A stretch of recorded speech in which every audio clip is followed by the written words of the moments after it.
It's an interesting gospel, of course, and it makes more sense perhaps if we know that among the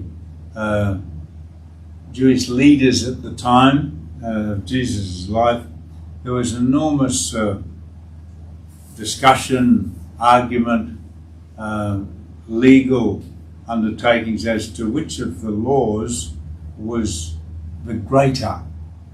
They had a whole lot of laws, and they would argue endlessly about law 220 should become 219 because it was slightly more important in the scheme of things. And so lawyers would spend their time arguing in public or in court about the position of and the importance of either this or that law. And so that's why this scribe came up to Jesus and said, well, which is the greatest commandment? It was a legitimate question. He wasn't trying to be funny or to trap Jesus.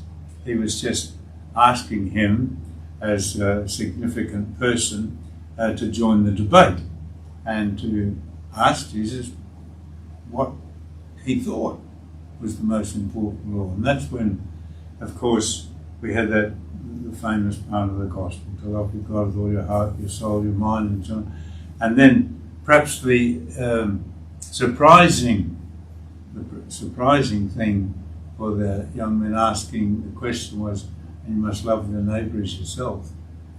This was, and saying that this is more important than all these other things that we go around sort of ticking boxes. It really has to be something from the heart that we spend every day having the opportunity to bring that love that we purport to have for God. We bring it to the people of His family, the others of my brothers and sisters. This is what God demands of us. And the sacrifices and all the rest of it, even in Lent, sometimes we spend ourselves sort of thinking about what I've got to give up. For me, giving up stuff. But it might be better for us sometimes as well to say, what am I going to take up? Am I going to take up saying sorry to somebody? I'm going to take up spending some time with people who are lonely. I'm going to take up spending some of my money on people who have less. I'm going to take up looking after some friends that I've neglected. So it has a real implication for us in the way we live our life, particularly, I think, during this time of Lent.